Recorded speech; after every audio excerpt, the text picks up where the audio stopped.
Bismillahirrahmanirrahim. Hello everyone. I hope you are having a nice day.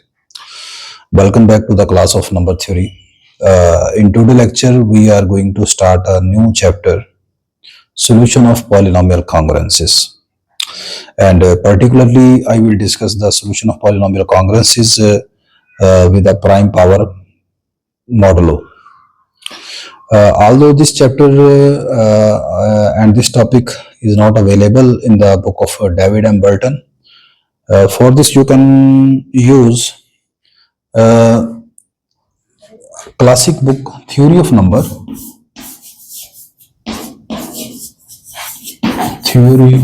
Numbers by G.H. Hardy,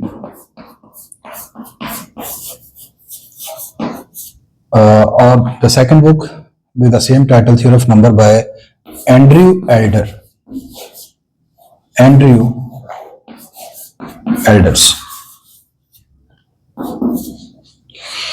So some part of this topic is available in both of books. So today I will discuss this topic with a very simple example, that is solution of the linear congruence with a prime power p modulo. So let us start from the definition. What does it mean by the solution of polynomial congruence?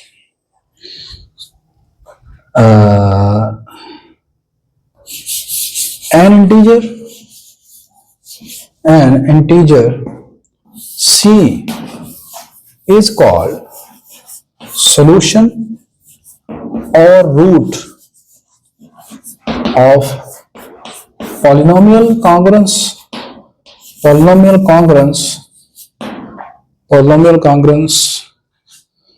f of x congruent to 0 modulo n. If this integer c satisfies this polynomial congruence, that is, if f of c is congruent to 0 modulo n. Now, related to this polynomial congruence, there are the two important facts.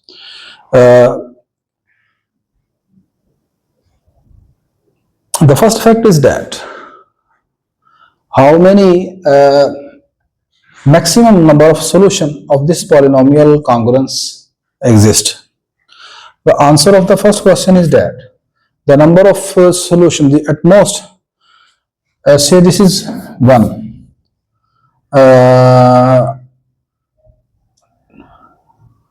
Maximum 1 has at most n incongruent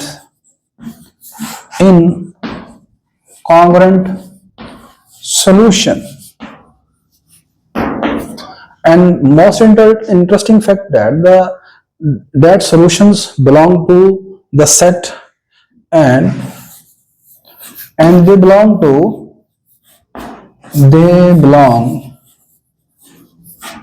the set of residue classes 0, 1, 2 up to so on n minus 1. Suppose I have a polynomial congruence f of x congruent to 0 modulo 5.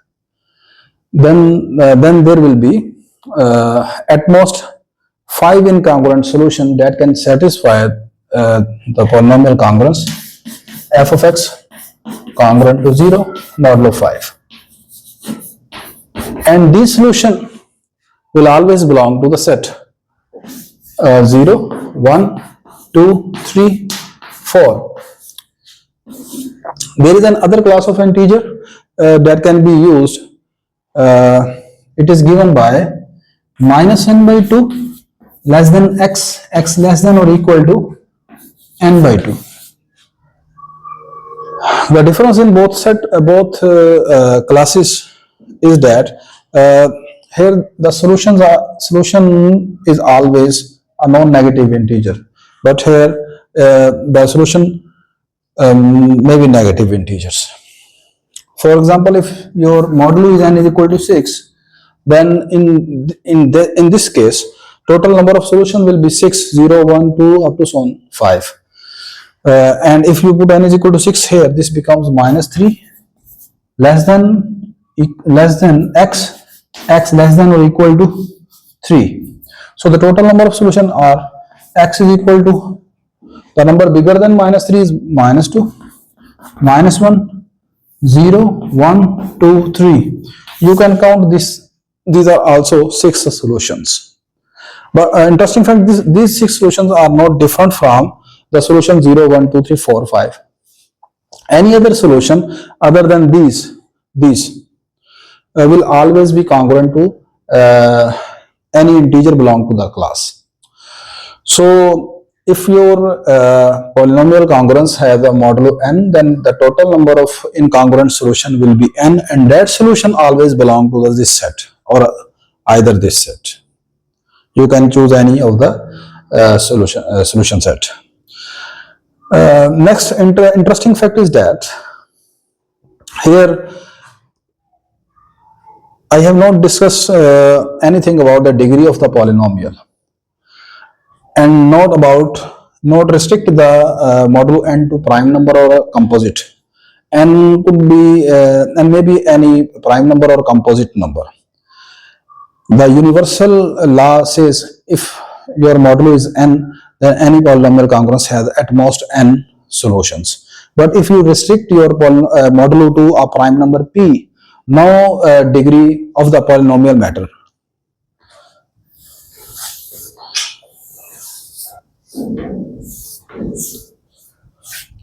Suppose your modulo is a prime p and f of x has a degree.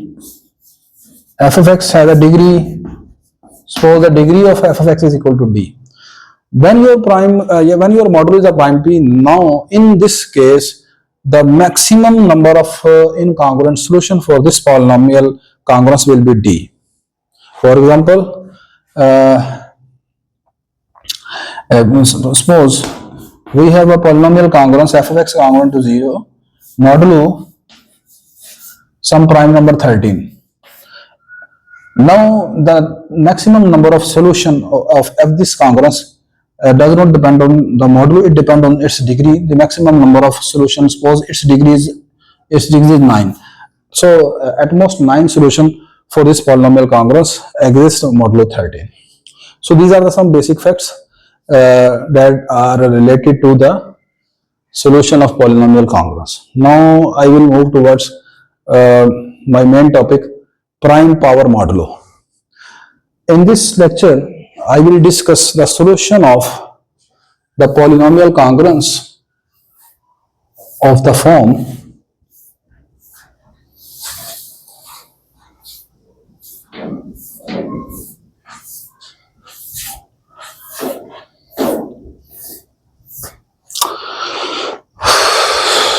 we will discuss f of x congruent to 0 modulo some prime p whole power k, where k is a positive integer greater than or equal to 1. In today's lecture, I will discuss a solution of linear congruence.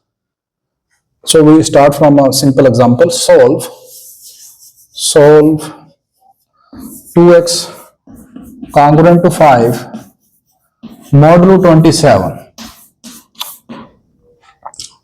We can solve this linear congruence by using the concept of Diophantine equation. We can convert this linear congruence to a Diophantine equation, and then by using a Dewey algorithm and steps that we use to solve a linear Diophantine equation.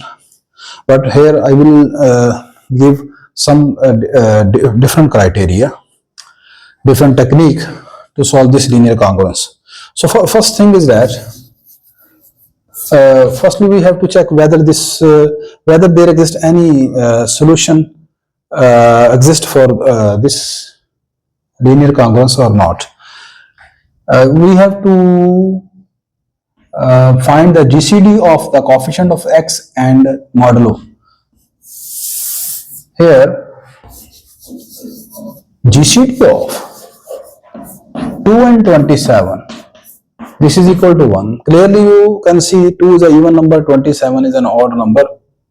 So their GCD, the greatest common divisor, is always 1. Further, we have to check whether 1 divides 5 or not. As 1 divides 5, so solution of 1 exists. Solution of 1 exists. And further you can notice that there exists only unique solution for this linear congruence. It will depend on the GCD. Suppose my GCD is 5. As 5 further 5 divide this number 5, so there will be 5 incongruent solution of this given linear congruence. Further you can notice that here our modulo is 27, that is 3 raised to power 3. That is the prime power. It doesn't mean that your base and your exponent should be same. No. Suppose your modulo is 81. This is 3 raised to power 4. So your modulo should be some power of some prime p. It is not necessary that both base and exponent should be same here. Now we solve this linear congruence. Firstly,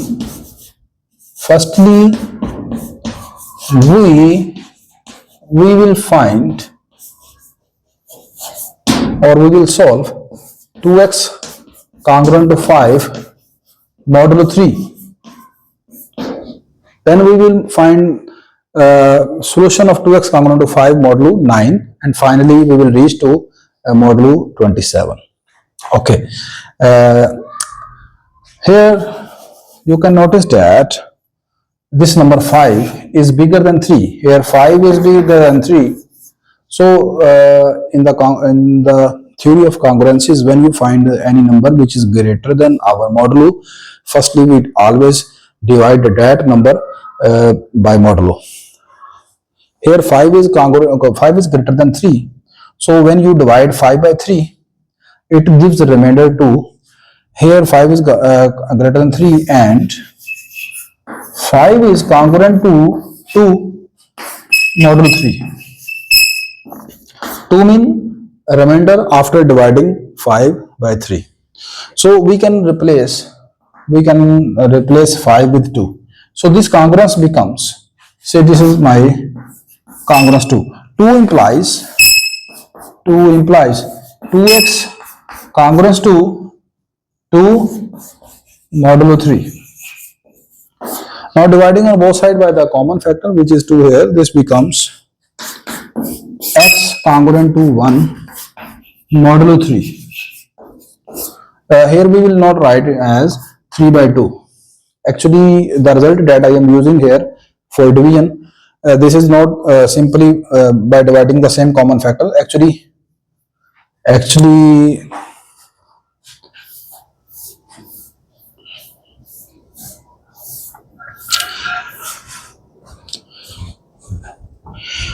am using the fact that we have a result. If Cx is congruent to Cy modulo some integer n, we can cancel out by C, and this congruent is equal to x congruent to y modulo n over d. And what is d? D is actually GCD of this common factor C and n. So here when you apply this factor here 2 is the common factor, and the GCD of 2 and this modulo 3 is equal to 1. So when you divide 3 by the GCD 1, it will again 3.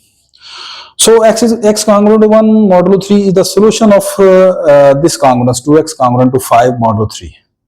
Say this is our starting solution and we denote it by x naught.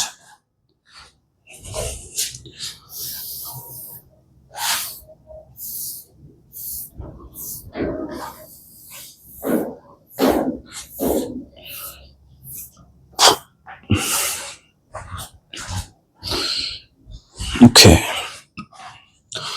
Suppose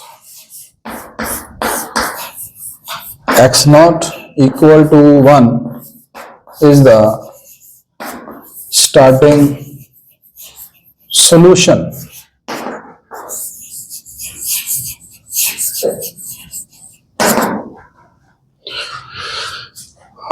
Next we lift the solution. Next we lift the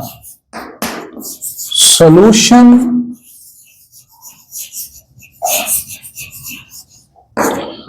from modulo 3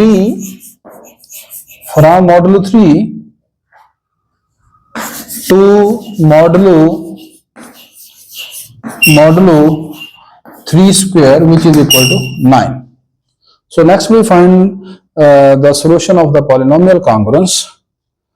Next we lift the solution from modulo 3 to modulo 9 and we use the lifting formula.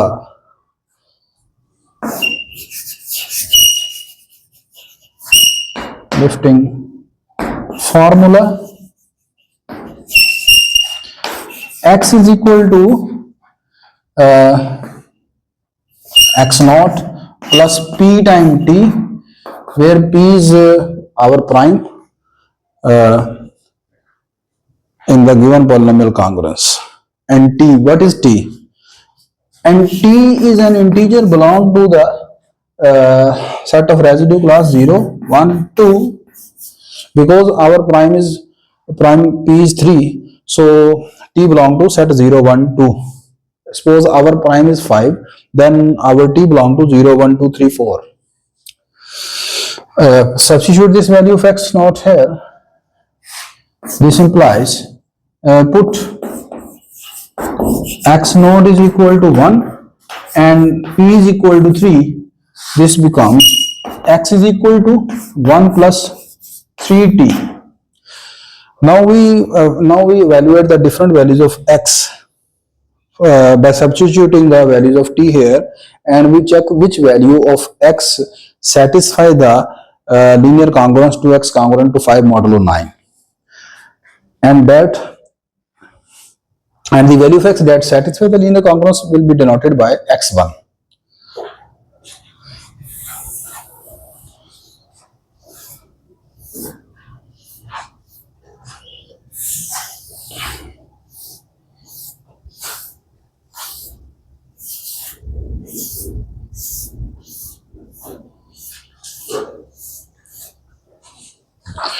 Next we find different values of x,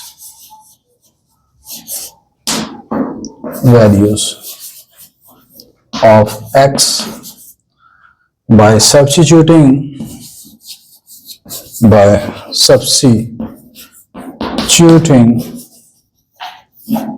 t is equal to 0, 1, 2 in x is equal to 1 plus 3t, and check which value of x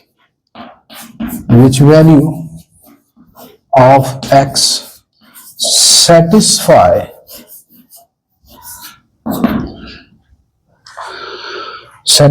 2x congruent to 5 modulo 9. Call that value by x1.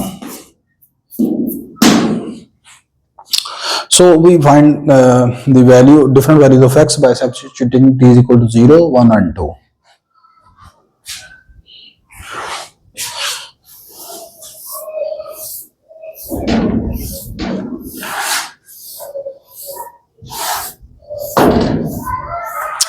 Okay, when we put t is equal to 0 here, at t is equal to 0, our x is 1 plus 3 into 0, this is equal to 1. We check whether this value of x satisfies this congruence or not. Say this congruence is 3. Put in 3. 2 into 1 congruent to 5 modulo 9. When two integers are congruent to each other, we say two integers are congruent to each other if their difference is divisible by the modulo. So as what is the difference of these two? This is the 2 minus 5, this is minus 3. As 9 does not divide minus 3, so x is equal to 1 is not the solution of this linear congruence. Similarly, you can check at t is equal to 1. When you put t is equal to 1, this becomes x is equal to 1 plus 3 into 1. This is equal to 4. When you substitute this value for here, 3 implies 2 into 3 congruent to 5 modulo 9.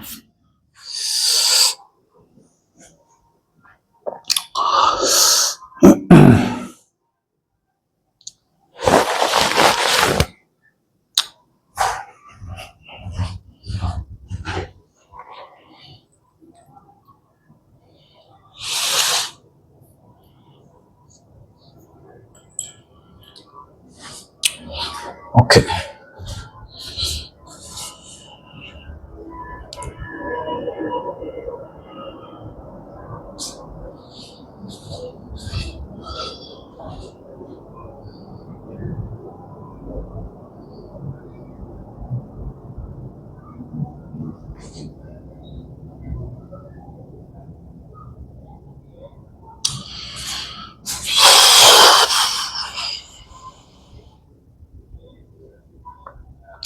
Sorry, I have done some mistake here.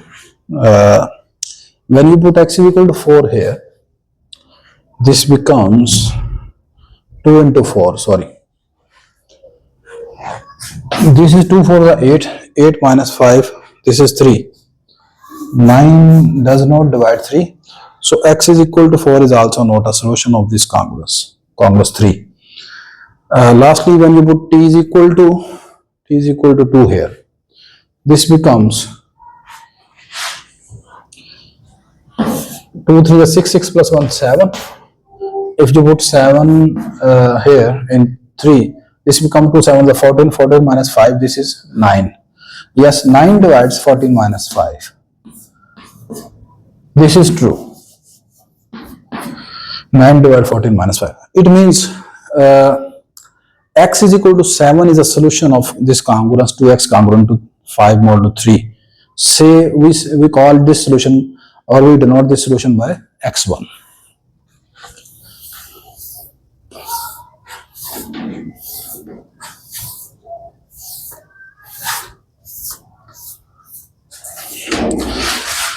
So x1 is equal to 7 here.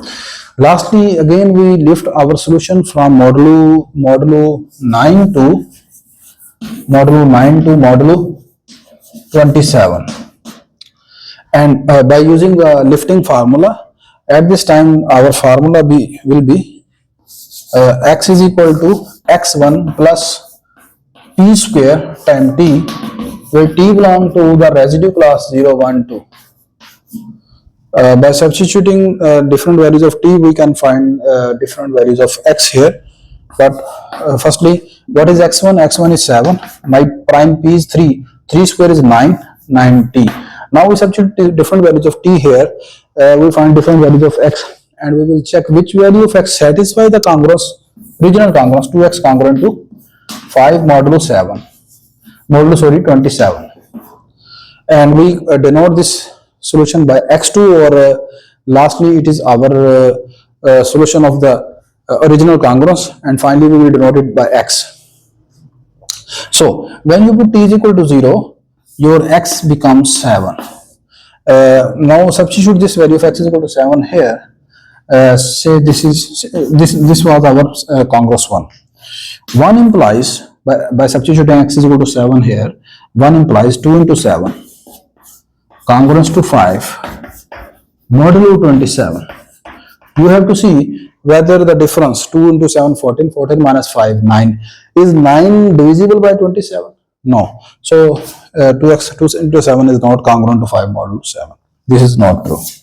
Next, when you put t is equal to 1 here, your second x is 7 plus 9 ones are 9, 7 plus 9, this is 16. Now if you put x is equal to 16 here, this gives 1 implies 2 into 16 congruent to 5 modulo 27. Is this number satisfy this congruence or not? 2 into 16, this is equal to 32. 32 minus 5, that is 27. 27 is divisible by 27. This is off. This is right. So x is equal to 16 is a solution of regional congruence. You can also check the last value of t.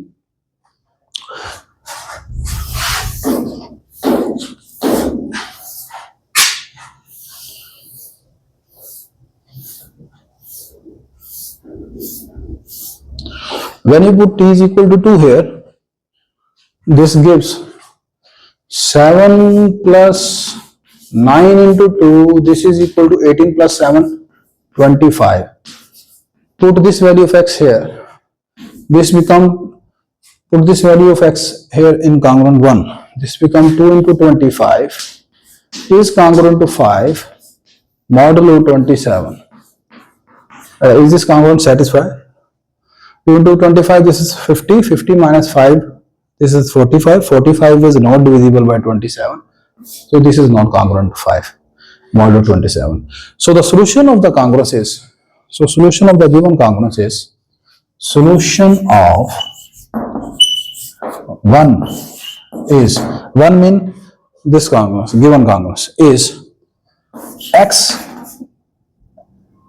congruent to 16 modulo 27. So this is the answer.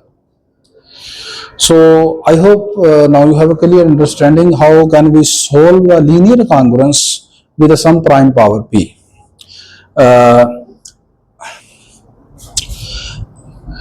Just for more elaboration, I am writing here some more examples. Suppose I have to find 3x congruent to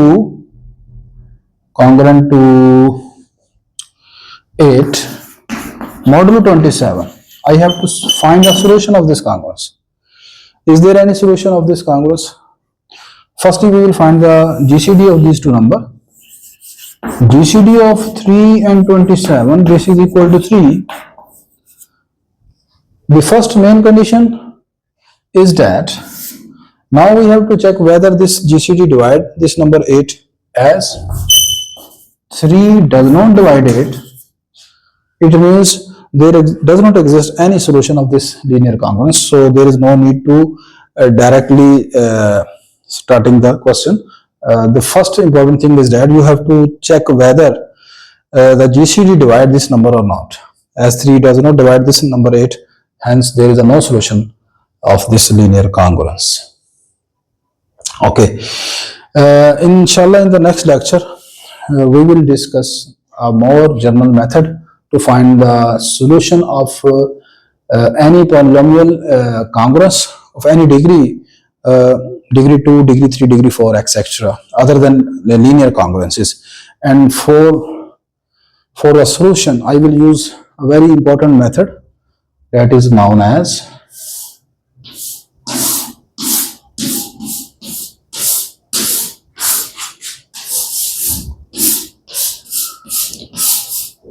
Hensel's formula. This is very important. This formula can be used to find the solution of any degree polynomial congruence. Even you can use this formula for a linear congruence. So if you find this lecture helpful, kindly like, share and subscribe my channel. See you in the next lecture. Take care. Allah Hafiz.